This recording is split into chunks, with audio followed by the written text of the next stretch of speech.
So for a 13-year old girl it was freedom. जिस freedom के लिए आज मैं मर रही हूँ वो मुझे 13 साल की उम्र में मिल गई थी और मेरी ही गलती की वजह से वो चली भी गई। मैं हॉकी खेलने गई बहुत टाइम तक, मतलब उसके बाद मैंने स्पेक्टेटर लाइन के अंदर अपने कदम रखे and it was so dreamy. मुझे पता नहीं चला कब वो मेरा फेवरेट स्पोर्ट बन गया।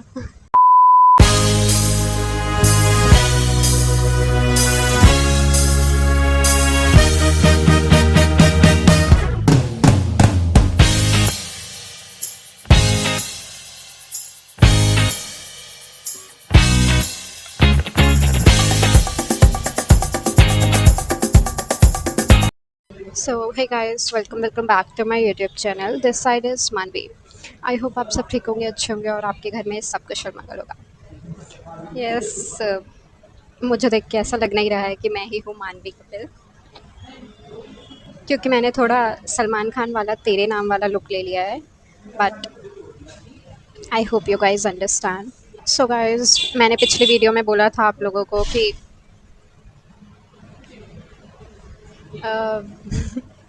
मेरी सोशल एंजाइटी अभी अभी बाहर निकली है, तो मैं भी घर से बाहर निकल के आ गई हूँ।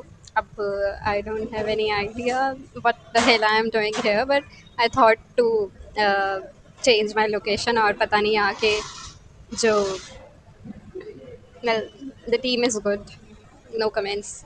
So let's start the video. आज मैं पूरे पूरे टॉपिक्स लिख के लाई हूँ तुम लोगों के लिए, ताकि तुम लोगों को बिल्कुल भी डिफ़िकल्टी ना हो। मतलब तुम लोग फिर बाद में मुझे गालियाँ सुनाते हो कि मैं बकवास कर देती हूँ वीडियो में, तो आज मैं बकवास नहीं करूँगी, आज मैं मेन चीज़ें बोलूँगी। तो मैंने तुम्हें अपनी पिछली वीडियो में बोला था कि अपना हैंकी, अपना टिश्यू, अपने वाइप जो भी है तुम्हारे पास लेके आना, क्योंकि आज तो तुम रोके ही जाओगे यहाँ से, या शायद नहीं, या शायद बस मैं रोके जाऊँगी। ठीक है, स्टार्ट करते हैं बिना कोई बकवास करे। So there is a point in my life जो कि बहुत ज़्यादा डिफ़िकल्ट था, शायद आज भी मैं उस चीज़ से नहीं निकल पाई हूँ।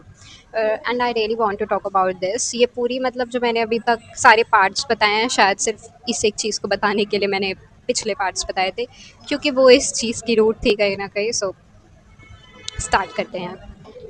तो जब लॉकडाउन शुरू हुआ था और फिर उसके बाद जब ख़त्म हुआ था, तो मेरे पापा ने डिसाइड किया कि पढ़ाई वढ़ाई तो अब ख़राब हो गई है ना।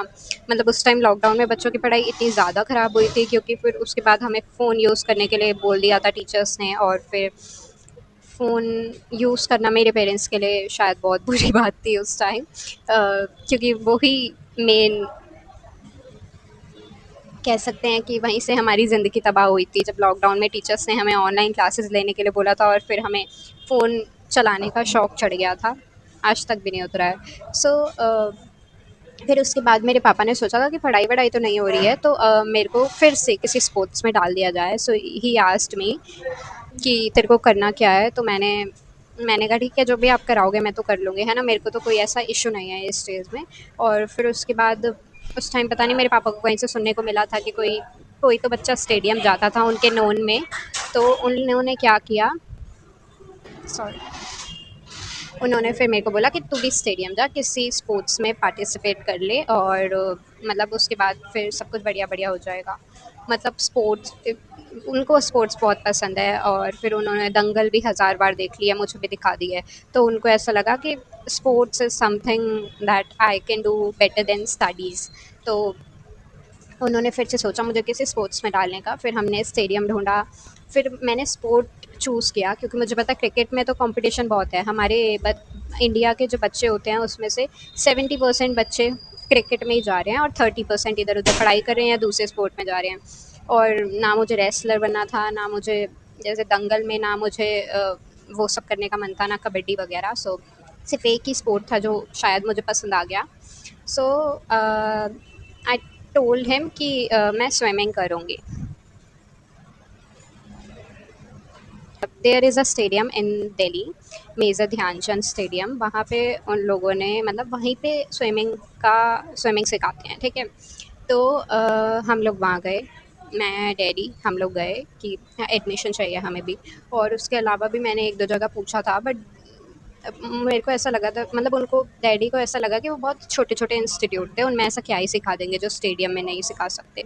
सो we went to stadium, and फिर उसके बाद स्टेडियम में एडमिशन लेने गए, फिर उसके बाद हमें पता चला कि वहाँ का जो स्विमिंग पूल था वो लीक हुआ था कहीं से और उसकी रिपेयरिंग चल रही थी। तो उन्होंने हमें बोला कि इसकी रिपेयरिंग में लाइक 2-3 मंथ्स लगेंगे, तब तक आप या तो कोई और स्पोर्ट जॉइन कर लो या फिर हॉकी जॉइन कर लो। क्योंकि अगर बहुत सारे लोगों को शायद नहीं पता होगा, मेजर ध्यानचंद ही एक हॉकी प्लेयर के नाम पे स्टेडियम का नाम रखा गया है। जो ध्यानचंद थे वो हॉकी के सबसे लेजेंडरी प्लेयर थे, तो उनके नाम पे मेजर ध्यानचंद स्टेडियम का नाम रखा गया। एंड इसलिए वहाँ पे बेसिकली हॉकी के लिए वो पूरा स्टेडियम जाना जाता है। तो दे सजेस्ट अस कि आप जब तक स्विमिंग पूल रिपेयर हो रहा है तब तक आप हॉकी खेल लो, आपका टाइम भी वेस्ट नहीं होगा और पसंद आया तो वही खेल लेना।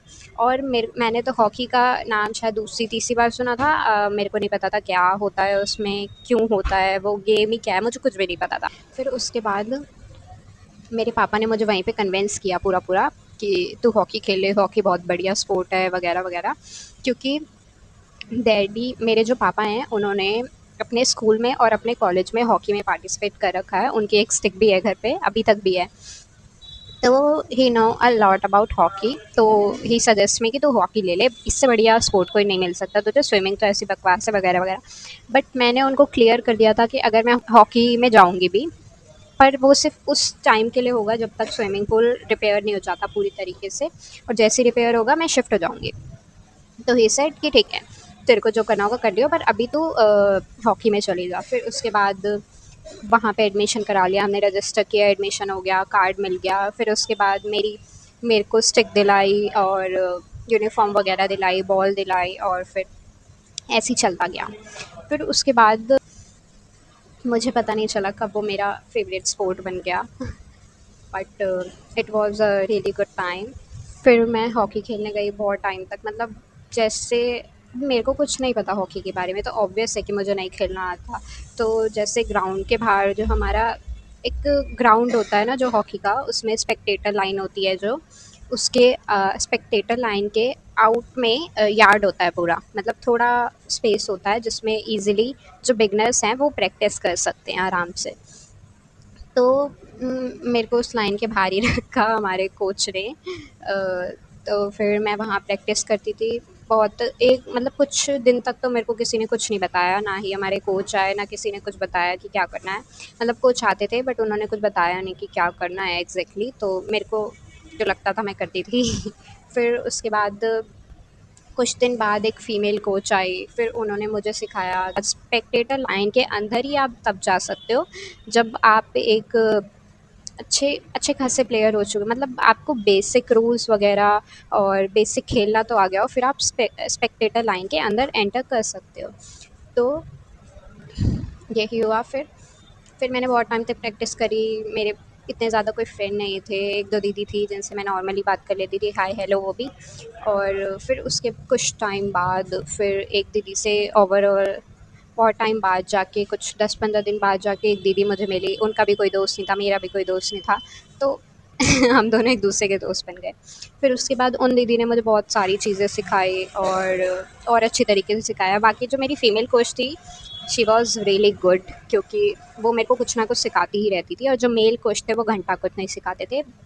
तो ठीक है, सब कुछ बहुत बढ़िया चल रहा था। फिर उसके बाद जब मेरे को बहुत अच्छी ड्रिबलिंग की प्रैक्टिस वगैरह हो गई, फिर उसके बाद मैंने स्पेक्टेटर लाइन के अंदर अपने कदम रखे and it was so dreamy, so much dreamy. क्योंकि 2-3 दिन में ही मेरा इंटरेस्ट इतना ज़्यादा बढ़ गया था। पर पहले दूसरे दिन में मेरा कुछ बच्चों ने इतना मजाक उड़ाया था जब मेरे को नहीं करना आ रहा था, तो मैंने एक बार के लिए सोचा था कि बेटा मैं तो यहाँ पे नहीं रहने वाली, तो तुम उड़ा लो जितना मजाक उड़ाना है।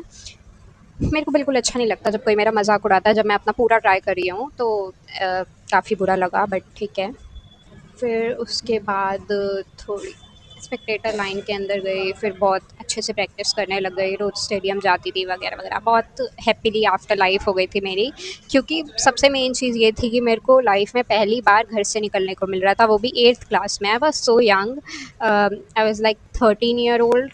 और एक 13 साल के बच्चे को घर से बाहर जाना अलाउ होना, और लाइफ अपने हिसाब से जीना। क्योंकि मेरा स्टेडियम एक तो इवनिंग टाइम था पूरा, 3 बजे पहुंचना होता था, 3 बजे से ट्रेनिंग शुरू होती थी और फिर 6-6:30 बजे हमारी ट्रेनिंग ख़त्म होती थी। चेंज वगैरह करने में 7-7:30, और फिर उसके बाद मैं घर आ रही हूँ 8-8:30। So for a 13 year old girl it was freedom जिस फ्रीडम के लिए आज मैं मर रही हूँ वो मुझे 13 साल की उम्र में मिल गई थी और मेरी ही गलती की वजह से वो चली भी गई।